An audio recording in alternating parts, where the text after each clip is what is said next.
Hello, you welcome to my YouTube channel, Belwet Mind Clinic. It's been a while. Please subscribe before you begin watching today's edition. Is this image passing the message?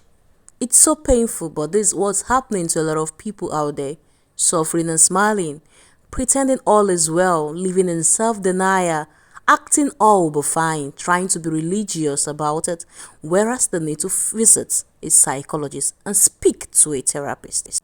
Hello, how prepared are you for today's edition on how to prevent PTSD after a traumatic episode? In today's video, in short, it's going to be super amazing. I want you to get glued to the screen, get glued to your phone with a pen as you listen. Thank you. So good day, viewers. My name is Deborah and I'm an anonymous scientist. And here with me in the room is a therapist. So back to you, madam. Hello, viewers and listeners. My name is Abigail Olasende, the founder of Belwet Mind Clinic. I'm a medical physiologist, a psychologist, mental health therapist, a neuro-linguistic programmer, a coach, and a trainer. It's a pleasure to be in the room today and to speak to all viewers and listeners. Thank you, Miss Deborah. Yeah, you're welcome, madam. So today we want you to talk about how to prevent PTSD after a traumatic episode. And here are some key points we want you to discuss on the difference between trauma and PTSD, and then the signs and symptoms of trauma, then the risk factor for developing PTSD, and also want you to discuss about the physiology behind trauma and PTSD in the human being. Overall, we want you to talk about the prevention of PTSD after a trauma and the healing from PTSD. So, madam, over to the first key point. What is the difference between trauma and PTSD? Thank you, Miss Deborah.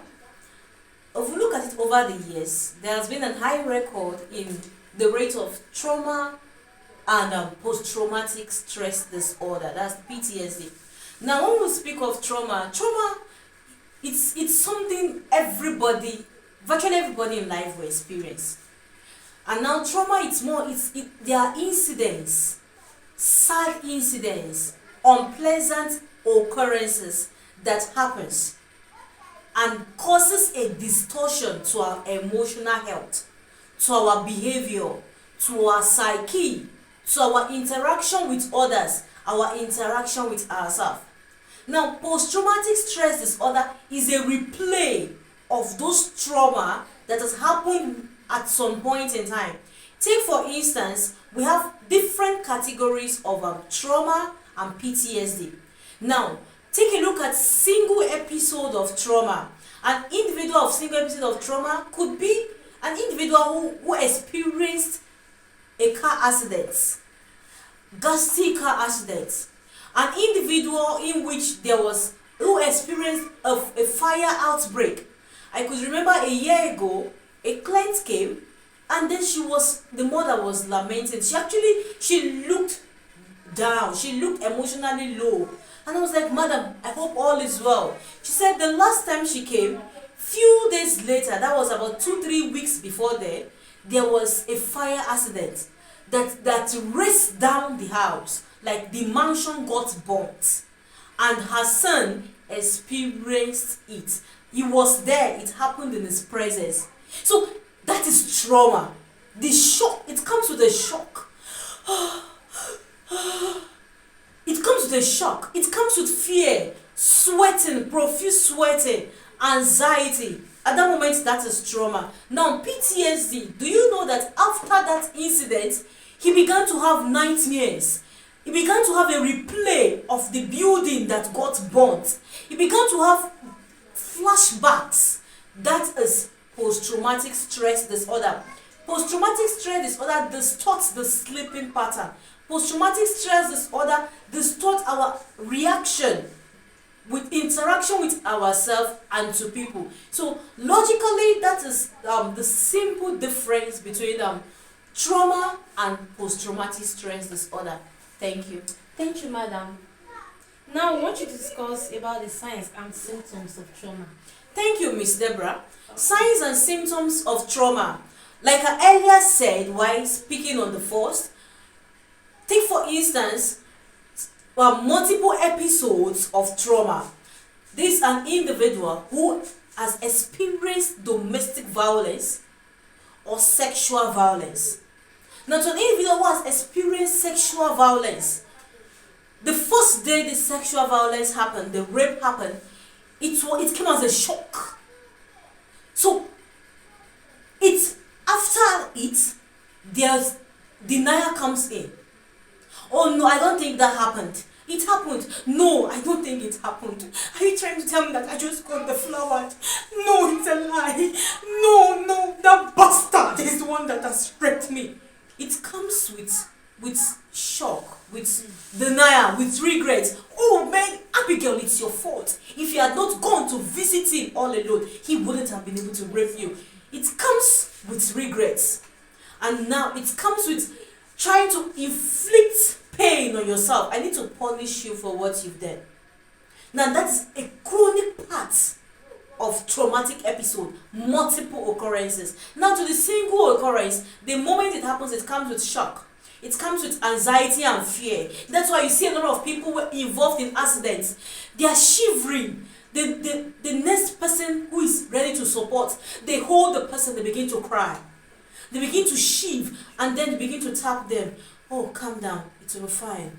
Calm down. You begin to pat them. So it's very easy for people to know, to identify an individual experiencing trauma. Unfortunately, we find it very difficult to identify people experiencing post-traumatic stress disorder. We categorize them under trauma, whereas they have degenerated from trauma to PTSD. Thank you. That is good. So, madam, how are we going to know the risk factors for developing PTSD? Thank you.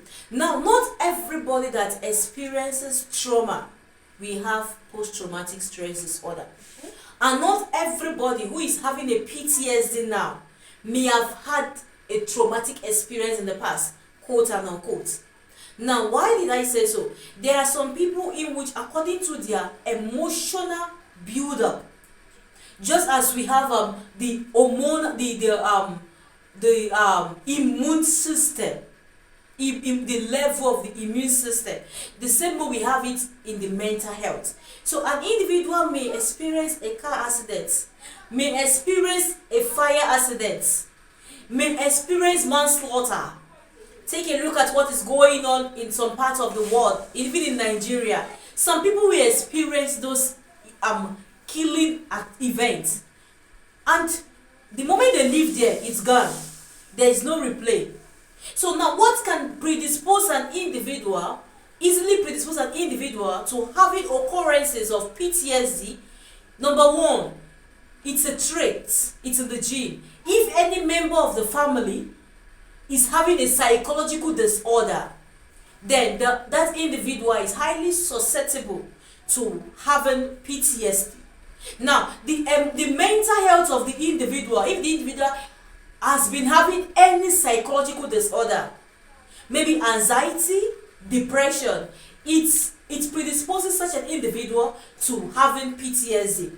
Now, lack of support, like friends around, trusted friends, families, lack of support predisposes an individual to having post-traumatic stress disorder. And now, self-denial, I'm fine, I've buried it, I've healed.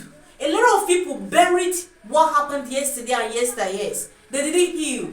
So when we tend to bury, we should not forget that when something is buried, it's planted, it grows. So when it has been planted, at that moment we think we are fine.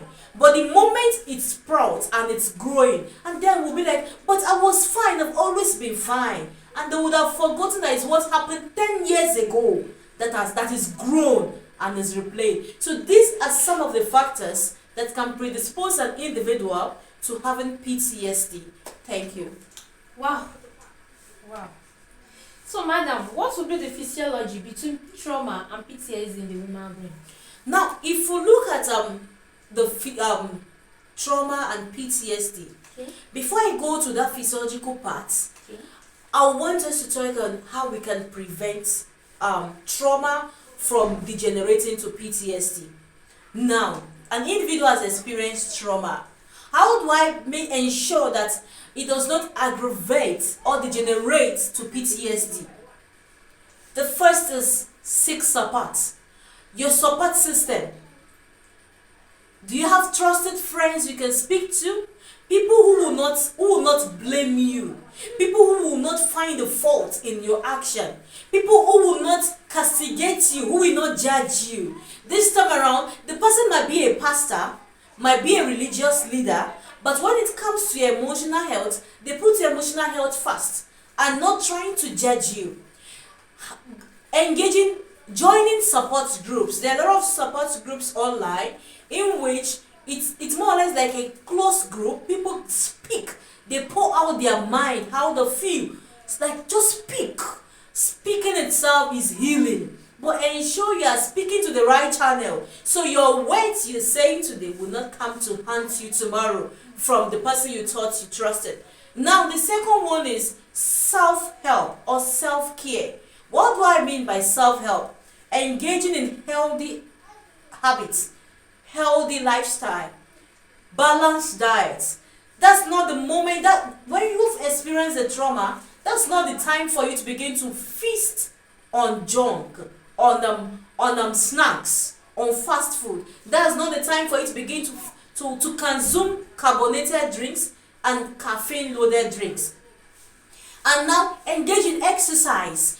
During exercise, it's a connection to the brain and the outside world. It helps to realert the brain, reawaken the brain. It helps to burn down some bad calories. It helps to release neurotransmitters that goes to the brain. Now, exercise, sleep well. If you're beginning to have difficulty, because most time, one of the early signs that into PTSD from trauma is poor sleep, or you begin to sleep too much, poor eating habits, or you begin to eat too much, bulimia anorexia or bulimia nervosa. Begin to eat too much, or you begin to your consumption becomes slow. These are one of the early signs. So ensure your sleeping cycle. If you see distortion, please don't hesitate to visit a mental health therapist, because by the time you say you want to begin to consume medication, you're going to take drugs, that's when you begin to add more problem to your health at the moment, because your immune system in your physiological, psychological build-up, it's low at the moment. So seek professional help, and these are some of the ways to prevent PTSD. Now, when we now going back to the question of Miss Deborah, I want us to speak on the physiological build-up, the physiological channels, gateways that encompasses trauma and PTSD. Now, if you look at the brain is one of the largest organs in the body system, comprising of the cerebellum, and the limbic system and various parts of the body. But when we come to the limbic system it encloses the brain part that focuses more on emotion and emotion, most especially on our emotion. And some of those brain parts, we have the amygdala, we have the hippocampus, and we have the amygdala, we have the hippocampus. Now when we come to the amygdala, during trauma or PTSD, there's this These are the three primary brain regions affected by PTSD, and their functions are channels towards anxiety. Anxiety is a gateway leading to depression, fear. So now when there's a replay, like a replay of what happened, trauma, there's fear. At that moment, there's an increase in the release of neurotransmitter in the amygdala, increasing the fear. The same thing, we have the hippocampus and the prefrontal cortex. All these three their function is in emotion, their function is in memory, their function is in cognition, their function is in learning.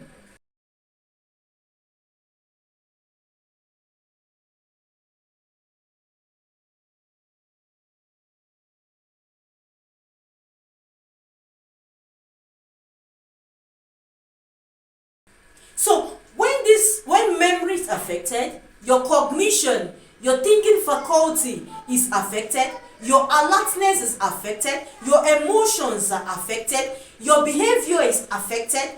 Definitely PTSD has crept in. And if care is not taken, depression is very close. And then suicidal thoughts, suicidal attempts creeps in. Thank you. Wow, madam, you've spoken much about that. Thank you. And you spoke about healing from PTSD. But one suffering from PTSD, I want you to talk more on the healing on one can heal from PTSD. Thank you. Now, PTSD, there's something about psychology. And without physiology, their psychology is not complete. More or less, physiology is more or less like the bedrock, the foundation of everything that has to do with medical health and science. It's just like the foundation of the building. Now, when we talk about psychological disorder, just like an individual who is having dental problem, there is little you can do. Though there are self-care supports, there are self-care attention, there are self-care activities you can venture in. But when it comes to the healing, dental cure, you need to see a professional.